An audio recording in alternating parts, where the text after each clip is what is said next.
Your Steve Jones Show podcast is loading now. The Steve Jones Show podcast is sponsored by Sunbury Motors, North 4th Street in Sunbury, and Sunbury Motors Kia, routes 11 and 15 in Hummel's Wharf.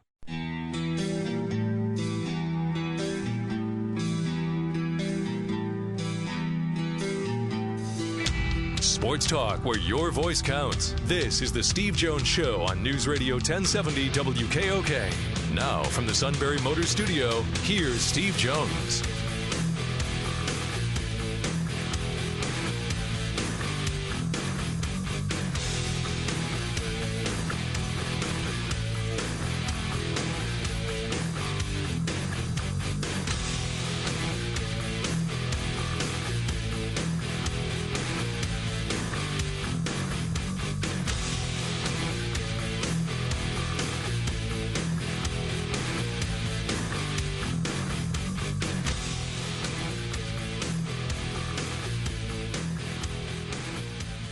And good afternoon, Tuesday edition of the Steve Jones Show, July 10th on News Radio 1070 WKOK. And Sean Carey, Steve on his way in to the Sunbury Motors studio. Sunbury Motors, Ford, Lincoln, Hyundai, and the North 4th Street Auto Plaza, Sunbury, and Sunbury Motors Kia on the Strip, routes 11 and 15 in Hummel's Wharf. Like us on Facebook, follow us on Twitter, Twitter handle at Steve Jones PSU. We're also online at stevejonesshow.com. Miss any of our shows, you can find 3 months of shows archived on our podcast page.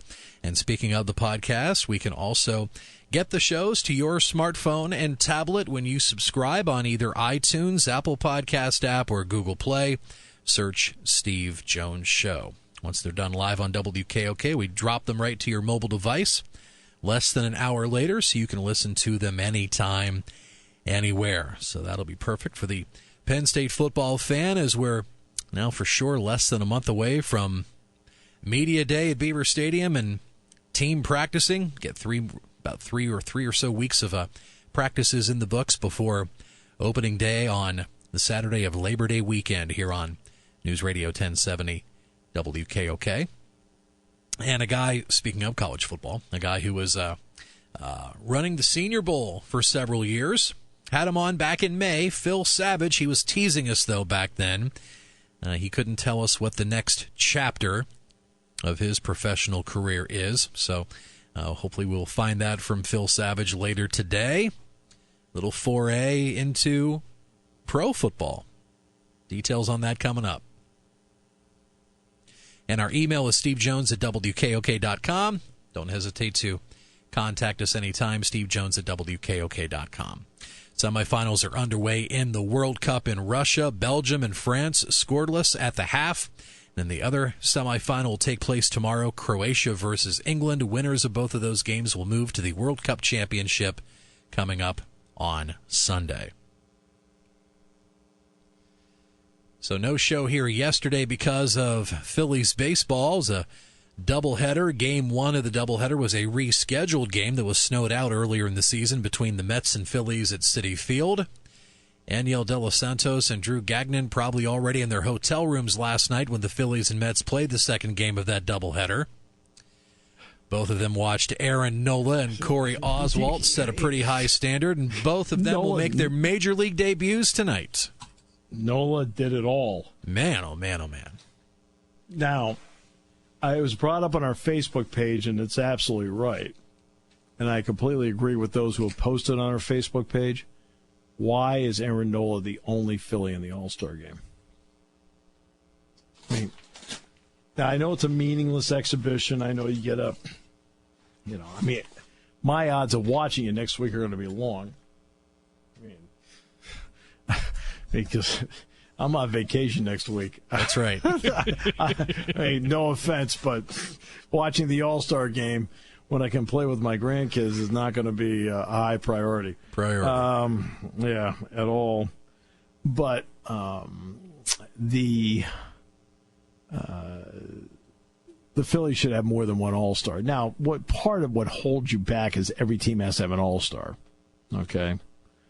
But there's a big reason why the Phillies should have multiple All-Stars. A, they deserve it, but also the other part is they're in the weaker league.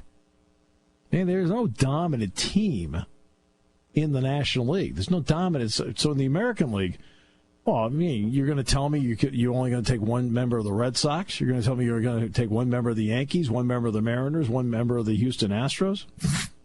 They're dominant teams. They're all playing over 600 ball. All right, so obviously you're going to take multiple from them. Who deserves multiple in the National League? Nobody's, they're teams like the Phillies are playing well, but they aren't great.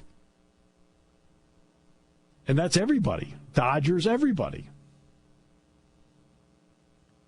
But baseball also continues to be archaic in so many ways. And one of them is this. Do you realize that the players, when they vote on reserves, have to mail in the selection? They have to mail it in.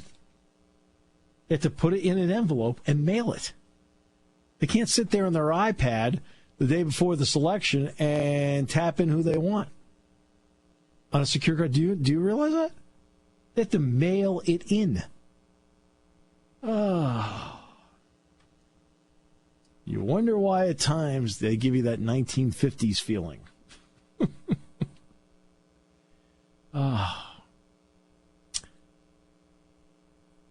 Phil Savage, by the way, today in the Alliance of American Football. You're going to really, really like the segment we have with him.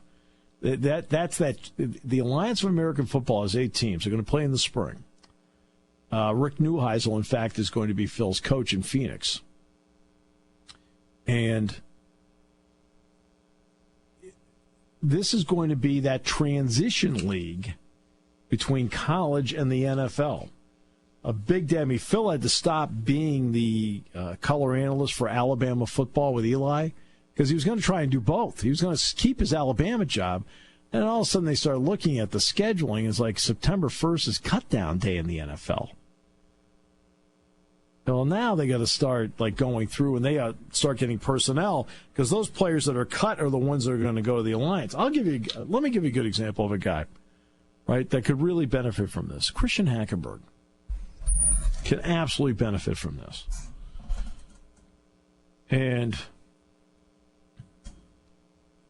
where you can just show under real conditions with good coaching. I mean, Mike Martz and Mike Riley, Steve Spurrier, Rick Neuheisel, Mike Singletary are among the coaches. Steve Spurrier are among the coaches in this alliance.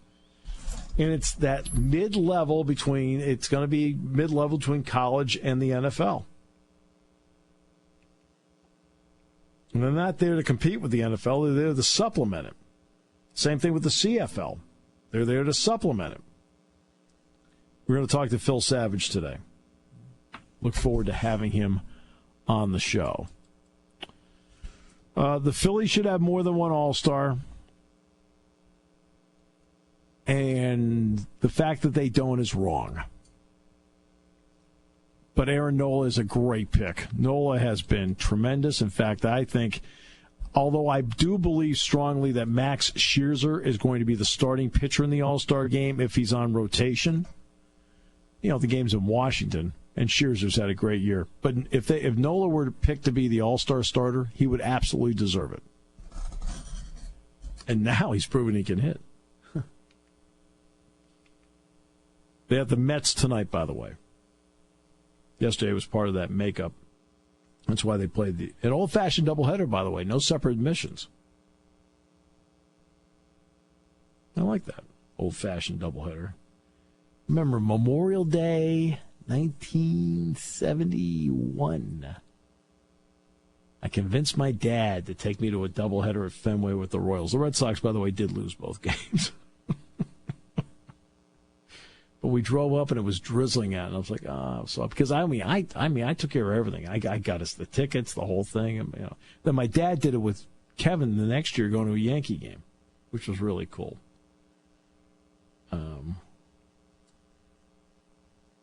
But the old-fashioned doubleheader, no separate admissions.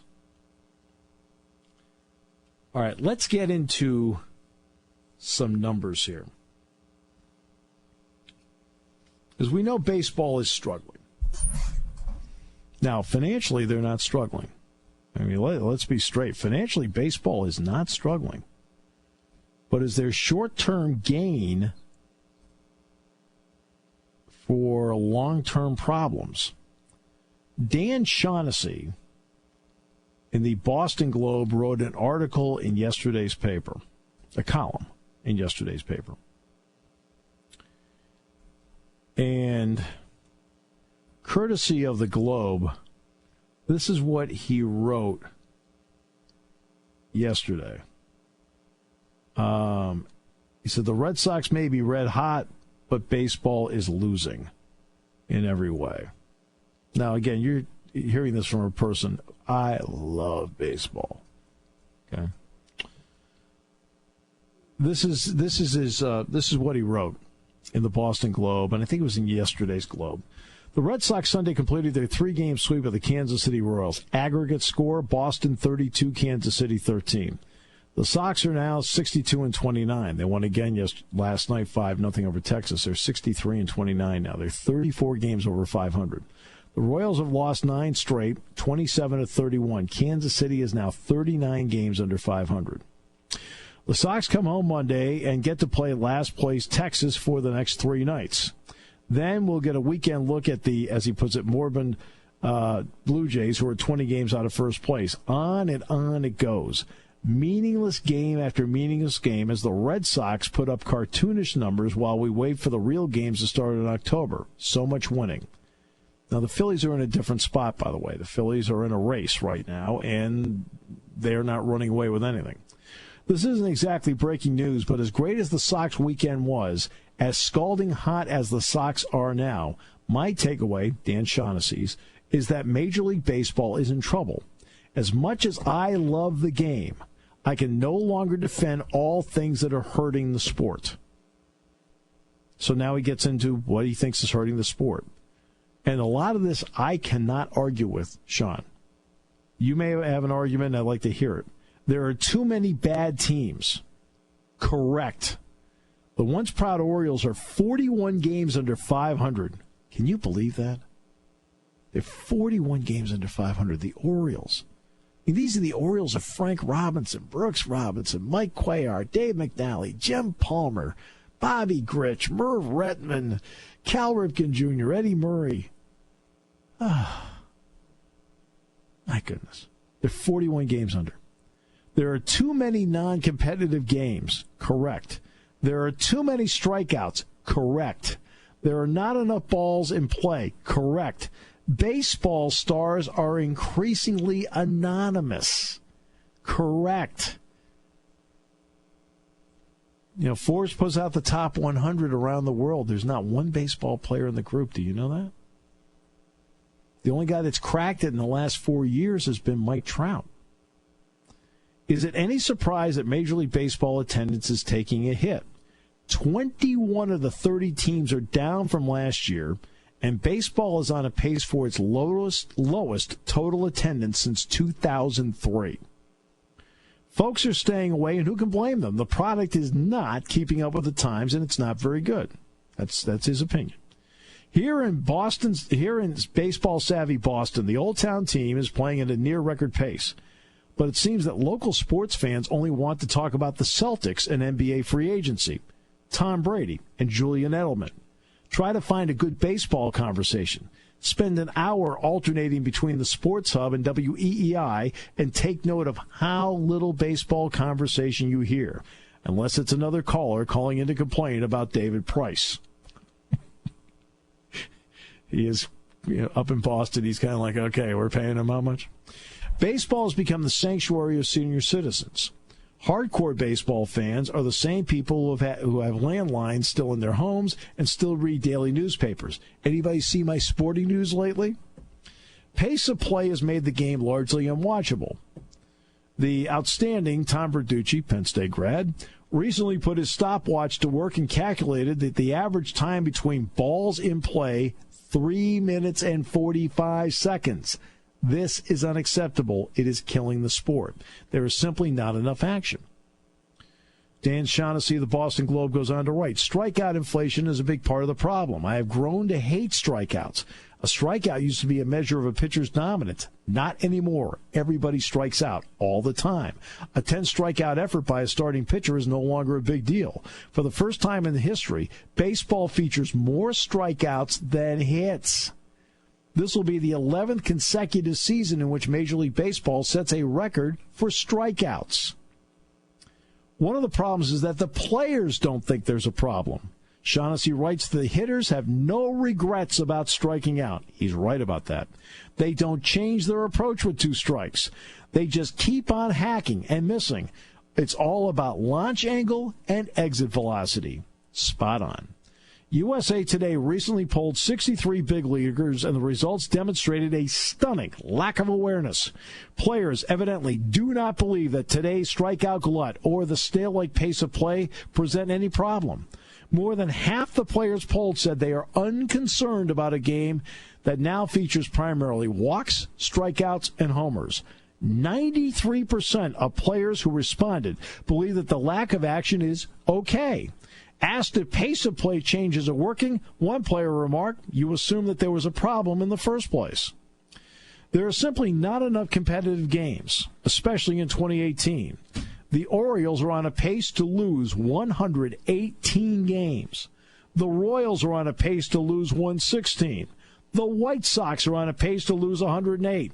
Analytics are out of control. Yes. Even Commissioner Rob Manfred agrees. Manfred recently told The Athletic, there is a growing recognition that analytics have produced certain trends in the game that we may need to be more proactive about reversing. The owners feel that way. There are fans that feel that way. Meanwhile, as the game is taken over by geeks, his word, the players become more faceless. Mike Trout, great player. Why isn't he as popular and as well known as Kevin Durant or Steph Curry? The 2018 Red Sox are winning almost 70% of their games, but are studiously bland. Boston's clubhouse is populated by polite young men who are careful with their words, rarely interesting, and never provocative. Now, again, that's not the players' fault. You can't ask the players to do your job for you to make it more exciting, okay? If that's the way they are, it's the way they are. It's as if they are trained to drain the color from their commentary. J.D. Martinez is having a Triple Crown-worthy season, but would likely not be recognized if he strolled around the seaport at lunchtime. Is that Mitch Moreland, Brandon Workman, Matt Barnes, or J.D. Martinez? No controversy, no color. Again, that's not the players' fault at all. Zero. He says there's not a Wade Boggs or an oil can Boyd in the bunch. Sometimes that's good. There is no all-world point guard insisting that the earth is flat. Kyrie Irving. We trust and verify that the earth is round, but in the summer of 2018, baseball is flat, even when you have a worthy first-place team with a raft of all-star talent. How about that column by Dan Shaughnessy? Very impressive. I will admit, though, I still think a pitcher that gets 10 strikeouts a game, I still kind of hold that in high regard. I hold it in high regard because starters aren't usually around long enough to get 10. But how many games, when it's over with, have there been double digits by the staff? I mean, double digits by the staff. Getting 10, 12 strikeouts, again, you got a lot of guys only going 6 innings, so that is impressive. But there are too many of them. Way too many of them. I'm going to talk about that. I got a lot to talk about in this, and we got Phil Savage today. I've got numbers. I've got all sorts of stuff here I want to go through here because they've got to figure out some things about a sport I love because they've let it get out of control, and they've put it into the hands of some, not all, but some of the wrong people.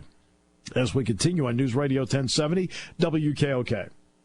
When it comes to car buying, there's the other guy's way, and then there's the SMC way. The other guys force you into a vehicle you really don't want. The Sunbury Motors way lets you take the time you need to browse, ask questions, and take the test drive and think on it.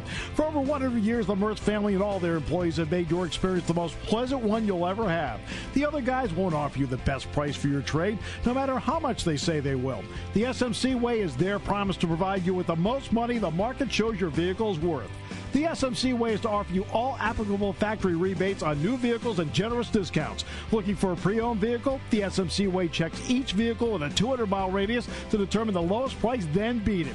It's the lowest price promise, just part of the SMC way. The choice is up to you, the other guy's way or the SMC way. The SMC way wins every time. Sunbury Motors Company in the North 4th Street Auto Plaza, Sunbury, and at sunburymotors.com. Selling more cars and satisfying more customers for over 100 years.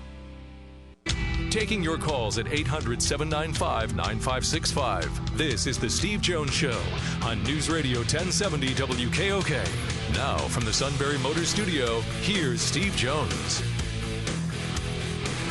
Great to have you with us on the show today. Brought to you by Sunbury Motors, 4th Street in Sunbury. Sunbury Motors Kia, routes 11 and 15 in Hummel's Wharf.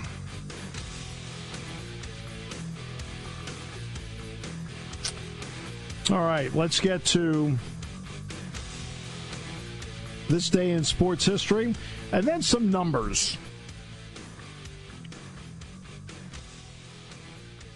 Arthur Ashe, 1943, the first African-American inducted into the International Tennis Hall of Fame, was born on this date. He won 33 career titles. Sugar Ray Robinson was defeated for only the second time in 133 fights as Randy Turpin took the middleweight crown in 1951. 133 fights. 8 different fighters now combined for 133 fights, not one guy. 1984. Doc Gooden of the Mets became the youngest player to appear in the All-Star game at the age of 19 years, 7 months, and 24 days. 1999, the U.S. women's soccer team defeated China to win the 1999 World Cup. That is this day in sports history. All right. Dan Shaughnessy's column about baseball. Now, I love baseball. Football, baseball, basketball. You know, I love all sports. Just enjoy it. Let's start with numbers. Average family of 4, when they put everything together between tickets and parking, if you want to get a little quick bite to eat, will spend $443.93 at a sporting event. For the Chicago Bears to go to a Bears game, that's the highest number, $685.10 for a family of 4. In Major League Baseball, the most expensive team is to go to Fenway Park and see the Red Sox. For a family of 4, $360.66. The New York Knicks are the most expensive team in the NBA to go see, $676.42. And no surprise, in the NHL, the most expensive game to go to is the Toronto Maple Leafs game at $572.58.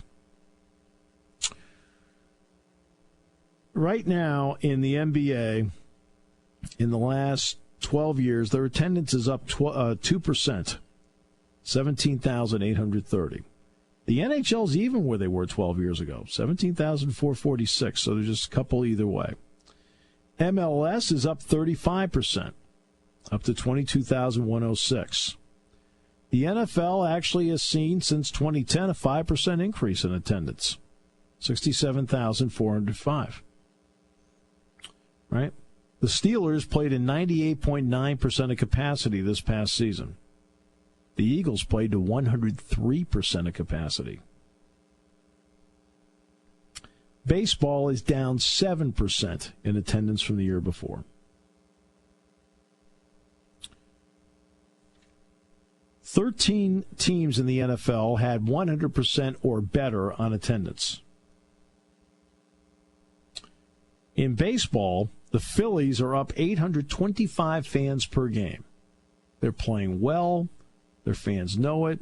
They're into it. They're enjoying it. And if the Phillies keep playing well, that number is going to go up. The Pirates? Well, the Pirates are in that category of teams that play bad baseball that Dan Shaughnessy was talking about. Maybe not to the level of the Orioles of 41 games under, or the Chicago White Sox or the Kansas City Royals, but the Pirates are right now a bastion of mediocrity.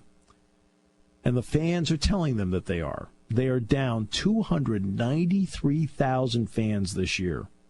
They're down an average of 6,513 a game. It's a beautiful night in Pittsburgh last night. They didn't even get 20,000 in there. Nope. To see an interesting team in the Nationals. Okay, the Penguins play to 101% of the capacity. The Flyers played at 99.9%. Now, obviously, the arenas are smaller, more compact, but, you know, and especially the NHL, they need the attendance more than any other sport. Where are we in college football?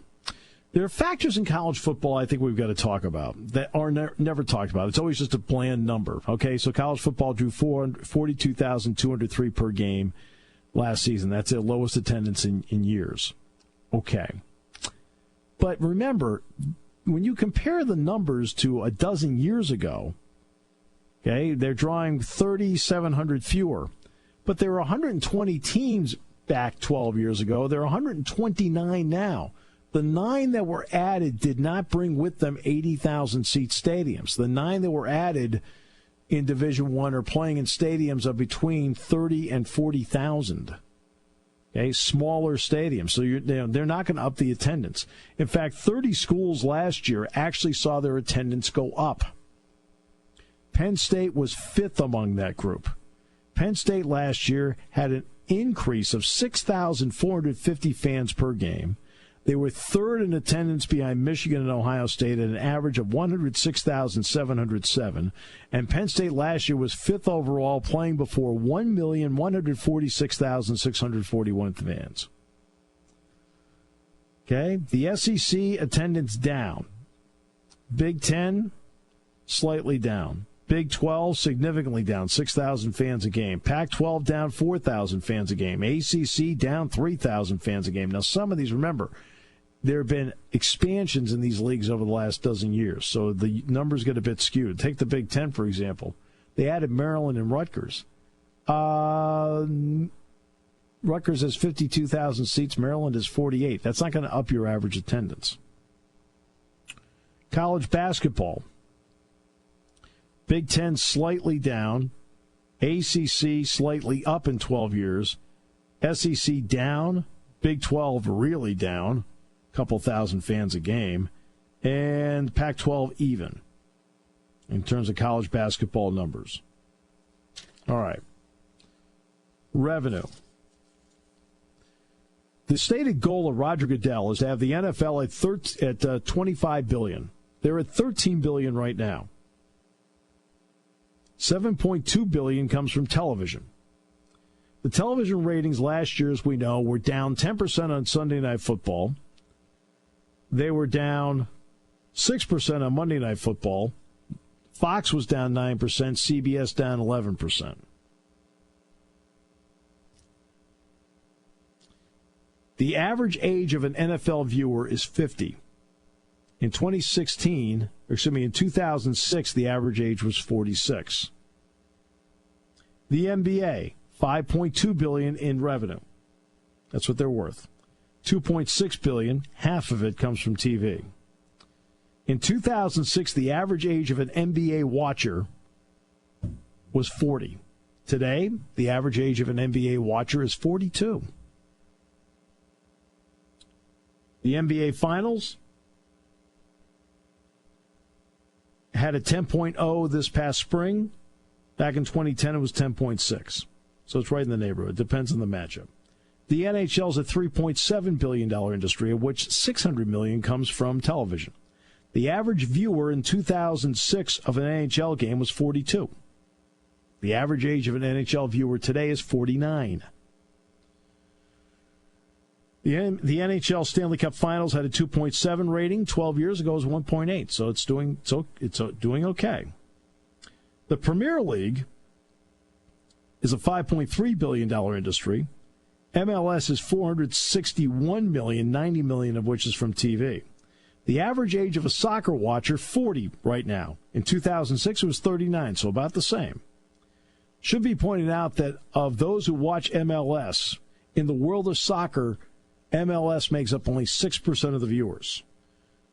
The rating in 2006 for MLS was 0.2. The rating in 2018 for MLS is 0.2.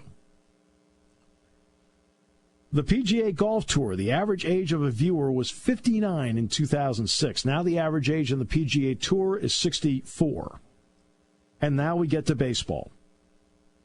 Baseball is a $9.5 billion industry, very healthy, of which $1.5 billion is from national TV contracts.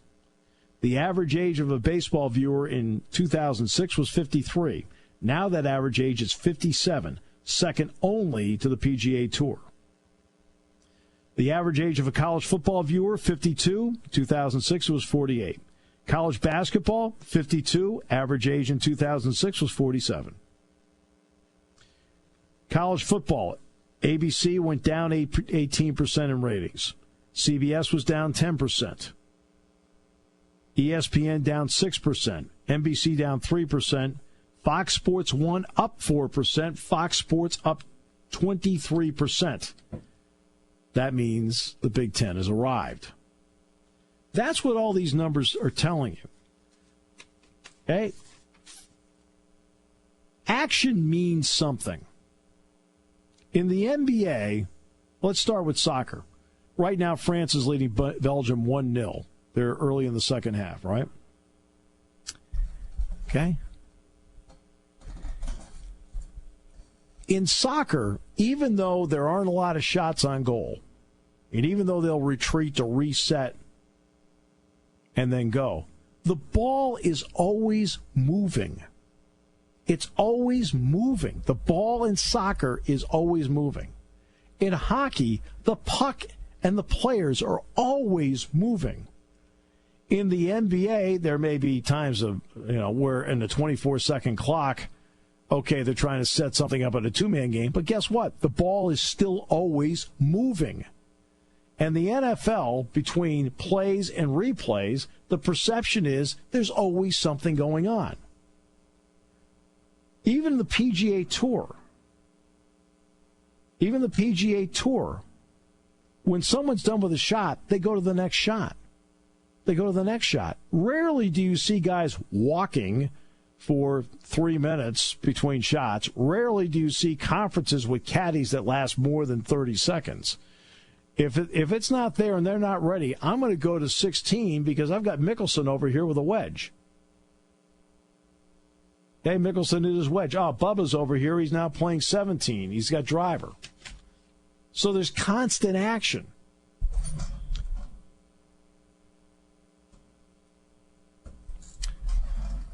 And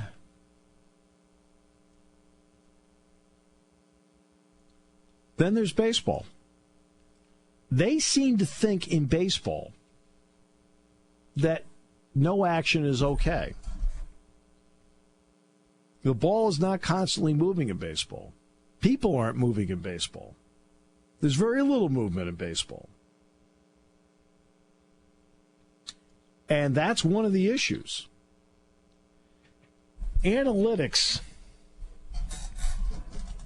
has certain things that are wrong. They are wrong. I don't care about exit velocity. If the ball's hit out of the park, guess what assumption I make? It was hit hard. Okay, launch angle means nothing. If it cleared the fence, it obviously was high enough. This is not the movie Major League's too high. Too high. What do you mean it's too high as it sails over their heads? Okay? Means nothing. WAR, wins above replacement, means nothing. Zero, zip, zilch, means nothing. I can see with my eyes who's better. I don't need a number. I can see. Mike Trout, good. I think Mike Trout's pretty good. You have any bookie bets? Looks pretty good to me. We're not dumb. I don't need a number. Right? And then this absurdity that's really hurting the game is strikeouts are just like any other out. No, they're not. Okay? You've got players now that they don't care if they strike out. To them, it's like grounding out to short because that's what they've been told. Grounding out to short and a strikeout are the same thing. No, it is not. Putting the ball in play puts the defense at risk to make a play. Striking out puts no risk on the defense at all. Zero. You put the ball in play, maybe it's a slow roller, maybe they can't handle it, maybe they make an error, something crazy happens. You force them to make a play. Striking out forces them to do nothing. You force the defense to do zero. Runner on second and nobody out. Hit the ball to the right side. Move the runner over. You put the ball in play. You've now set up somebody else to drive in the run. If they shift on you, bunt. And keep bunting until they stop the shift. Because guess what? If you put down five successful bunts, they all count as if you line the ball into left center field for a base hit. The same number. 5 for 5 is 5 for 5. And guess what? They then have to stop shifting. And the second they shift, you bunt again, and guess what? They can't shift. But everything is about launch angle, pull, launch angle, pull. I'll say this, Dickerson for the Pirates, a beautiful player to watch. Beautiful player to watch. He gets 2 strikes. He uses the whole field. Beautiful player to watch. Look, I love home runs like anybody else, believe me. Aaron Judge, Stanton, J.D. Martinez, Trout, Mookie Betts, Rhys Hoskins. Home runs are great. But there are too many times where none of that's happening. It's a complete all risk. If it doesn't happen, there's no reward. I mean, they're just trying to, like, everything's got to be one big play all the time. And the Kansas City Royals won the World Championship in 2015 with pure speed and pitching. Now, one issue, of course, is that you do have so many guys that throw between 95 and 99 now. I mean, you do have a lot of that. You can get to the 6th, 7th, and 8th, 9th innings. You can throw out one guy after another that's 93 to 95. No, 95 to 99. It used to be that the average fastball, on a scout's rating list, was 90 to 92. I've now been told by a scout that they have to put down 93 to 95 as the average, as an average fastball. 93 to 95 is now, according to a scout, now is what they list as an average fastball. So they are throwing it harder. So if there's not going to be a rule about shifting, okay, be smarter and bunt. I'll give you a good example. Jackie Bradley Jr., 200 hitter. Now, a couple of years ago, he hit 24 home runs. He had a really good season a couple of years ago. Made the All-Star game, the whole deal. And and as a fielder, he is just a brilliant, brilliant center fielder. He's the best I've seen in Boston since Fred Lynn. But he gets up every single time, and it's turn, pull, turn, pull, turn, pull. Jackie Bradley Jr.'s got speed. If they're going to play the third baseman over there near the shortstop, bunt. And keep bunting until they stop shifting. You'd be stunned. Where they're looking around saying, kids, guess what? If a walk is as good as a hit, so's a bunt. And who knows? The pitcher may go over, charge it, and throw the thing away, and suddenly you're at second base. It's amazing what you can do when the ball is in play. And there are too many people so married to numbers. And I am somebody who loves stats. But analytics have been around since the day somebody said that if you got 3 hits and 10 at-bats, it's a 300 average. That's an analytic. Let's not pretend they're reinventing the wheel, but they're also taking it to extremes, and they're hurting the game, and it's not right. And John Smoltz and I are on the same page with that. John Smoltz railed on this the other night, and he not only is correct, he is absolutely correct. This game is so much better when parts are moving. Watching a guy go out there and pump, it's strikeouts just like any other out. No, it's not. If you put the ball in play, the defense now is at risk and has to make a play. A strikeout does not put the defense at any risk at all. And for some reason, nobody points that out. And, no, strikeout's like any other out. No, it's not like any other out. Okay? In fact, anybody who strikes out ought to do what the Taylor kid did for Washington last night. He took his bat, started smacking it around in the dugout last night because he was so mad he struck out. Now, that's dangerous, and he shouldn't have done that. But you know what? Part of me said, good for you. I'm glad you were mad you struck out. Because right now it's like, it's like I grounded out the second. No, it's not. I mean, 21 out of 30 teams are behind in attendance, and TV ratings are down. We'll come back with more in a moment as we continue on News Radio 1070 WKOK. You're listening to News Radio 1070 WKOK Sunbury. You can hear us anywhere in the world with the Sunbury Broadcasting Corporation app.